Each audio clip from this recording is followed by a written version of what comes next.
Thank you very much, Honorable Speaker. I hereby give notice that on Thursday, 24th of September this year, I shall ask the Minister of Higher Education, Training and Innovation, Honorable Itakanji Murangi, on the following. Honorable Minister, on the 9th of September 2020, you took to the floor to brief this August House and the nation at large on the effects of COVID-19 on the higher education sector and how the government of the Republic sought to mitigate the impact on the sector through the COVID-19 Emergency Support Program for higher education institutions and students. In your statement, Honorable Minister, you speak about an evidence-based approach that was adopted in that the National Council for Higher Education conducted a needs analysis for the higher education institutions on e-learning. A number of findings were listed, particularly pertaining to this mode of learning. Secondly, Honorable Minister, you informed this August House that a holistic strategy was presented to Cabinet to address the challenges of access and capacity that institutions are faced with. Honorable Minister, it is no secret that the Namibia Students Financial Assistance Fund has been struggling over the years to recover monies owed to the institution by previously funded students. NASFAF has demonstrated its lack of institutional capacity, not only to recover funds from students, but also to ensure a smooth distribution of these funds to beneficiaries of students at higher education institutions. I therefore ask the following. 1. What measures and mechanisms have been put in place to ensure that, although the laptop initiative is a government one, run through the NASFAF, monies due because of the initiative do not hamper on the institution's capacity to fund students in future and its ability to recover such funds? 2. There is a deliberate exemption of current challenges faced by students pre-COVID-19.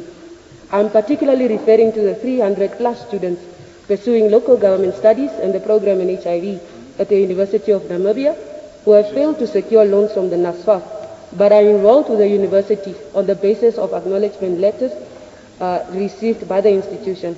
In our quest to prepare both student and learner for the new normal, is it not prudent then that we maintain efforts to mitigate challenges faced by students even before COVID-19? 3. Whilst I'm particularly delighted that the ministry has made an effort this time around to come up with an initiative that is beneficial to both privately funded students and NASFAF beneficiaries, I'm skeptical about the definition of a needy student. Is the criteria to be met for one to be categorized as needy, and have these been made known to students to promote accountability and transparency? 4. Honorable Minister, how did your ministry arrive at the number of 32,000 students who are in need of laptops? Because if I'm asked on my portal that government plans on running a program that would make me a potential beneficiary as a student in that moment, if I'm asked whether I need a laptop, well, my answer certainly will be a yes. Apart from the needs analysis run by the NCHE, what other methodologies were used to ensure efficiency and accuracy of the information provided? 5. The acting CEO of NASFAF has informed student leaders that about 200 million was received for the first round of distribution. To put into perspective, by now, every student with the exception of first years must have received money to afford a device of some kind. How then is it that 32,000 students are in need of laptops? 6.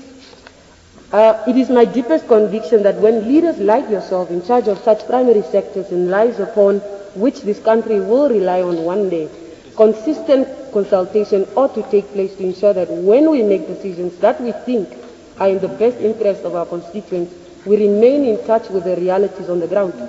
I thus ask, did you, Honorable Minister, take this House in bad faith when you said organizations such as the SUN, the UNAM SRCs, and the likes were engaged? I shall stop here. Thank you.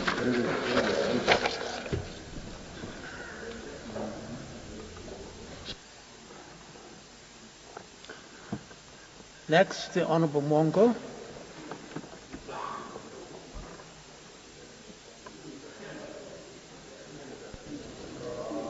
Honorable Speaker, I have an oral question to the Right Honorable Prime Minister. Honorable Speaker, you will recall that before we adjourned this House for recess, Honorable Yangari directed an oral question to the Deputy Prime Minister with regards to parcels that were to be received by Namibian students studying in Havana, Cuba. Perhaps just a follow-up on that. What is the status of these parcels as we speak? What is the government doing to ensure that 3 to 4 months since the announcement of this initiative, students do finally receive these parcels in any way possible? Thank you.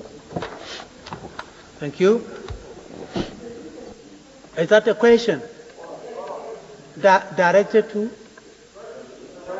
Prime Minister? Oh, yes. PM. I acknowledge that the question is important, but I believe that that question could have been put in order for detailed information to be provided. I would be happy to say, however, that the moment the issue arose, the government acted to provide some relief to these students, but we know that there are some problems that persist still that are being addressed. But if she wants to get precise information, she would have to provide the question in advance so that we can provide with her, provide her with the details. Thank you. Thank you. Thank you very much.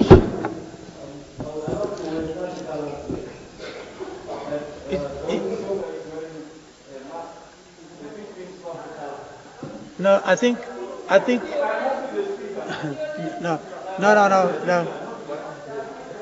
No, what we are saying, let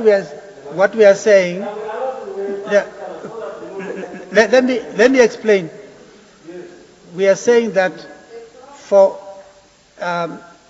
health reasons, it's important that you have your mask on, and wherever I really don't. Yeah. Yes. I know.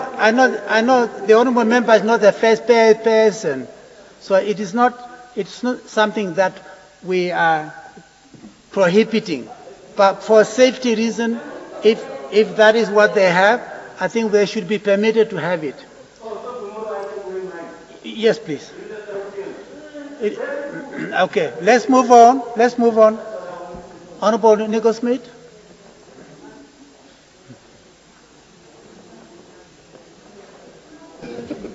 Yeah, thank you, Honourable Speaker. I just want.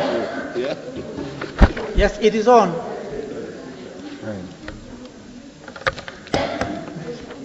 Honourable Speaker, I just want to apologise that I'm coming again with a question because I was just waiting for it. It was not in time delivered to me. But, Honourable Speaker, I hereby give notice that on Thursday, the 24th September 2020, I shall ask the Minister of Justice, Honourable Yvonne Dosap, the following. The Whistleblower Protection Act 10 of 2017 and the Witness Protection Act 11 of 2017 were both passed by the National Assembly and the National Council and further signed by the President of the country on 6 October 2017. That's 11 months ago. However, up till now, today, these two very important pieces of legislation have still not been brought into force. Thus I ask, 1, why is there a delay in the promulgation of the Whistleblower Protection Act 10 of 2017 and the Witness Protection Act 11 of 2017? 2, is there a deliberate attempt by government to stall these two acts coming into force? 3, how does the government intend on fighting corruption effectively while the framework and legislation aimed at protecting whistleblowers and witnesses is not yet there? I so move. Thank you.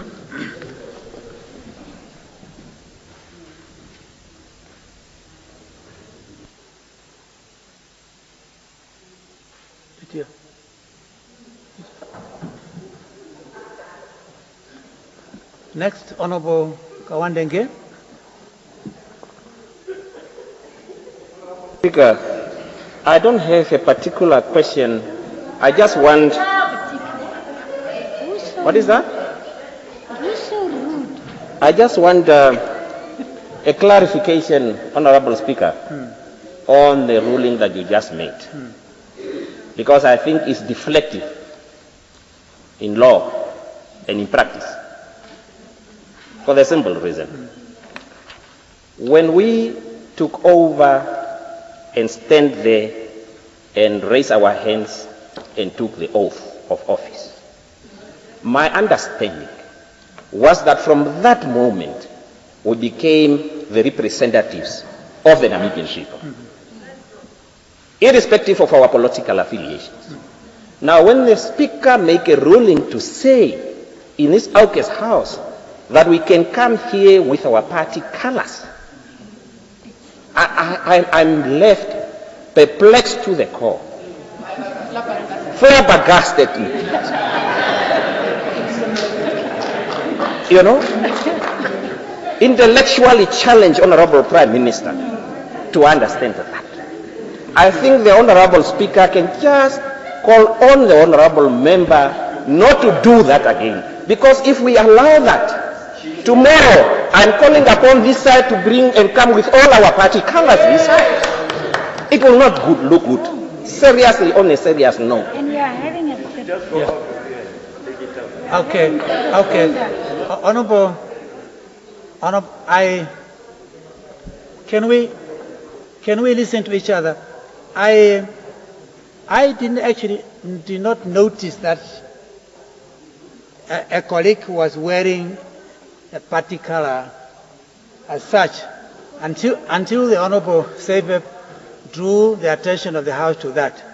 And what I was saying, if for some reason you find yourself with a particular mask of whatever color and you are coming to work, you enter here, it's extremely difficult for anybody to prevent you from coming to work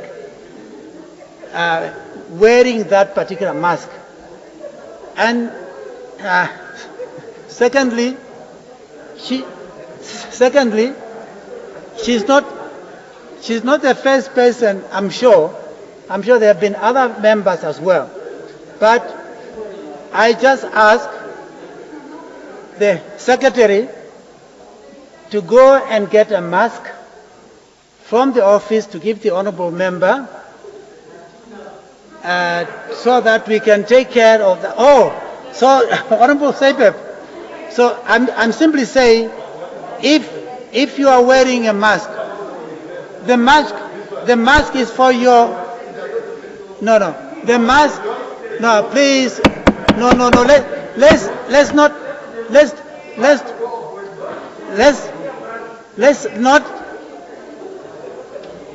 let's not get excited about this. The idea is to protect yourself. And that to me is important, really. I don't think we should really make it into a big issue. Sooner or later, this pandemic will come and go, and we will not have an issue about this. Let's leave it at that. No, I don't want that to make an issue. No. I don't want to be diverted. No. We will not get into a debate about this, please. Thank you. Honorable, yes, Martin. Please. Honorable, we are moving into notices of motions. Thank you very much. Honorable Martin, you have the floor.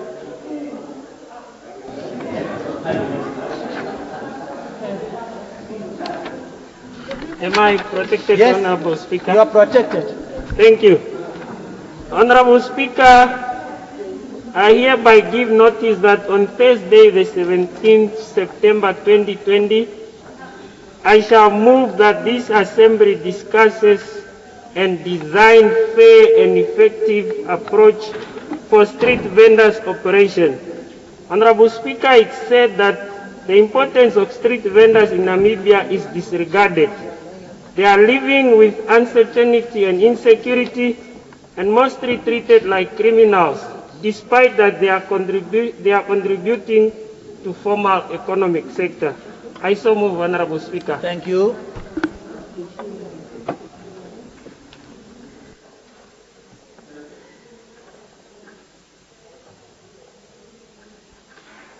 Honorable Mashlengal, Minister of Information Technology, you have the floor. It's coming. Honorable Speaker, mine was just the response when there was an issue of particular party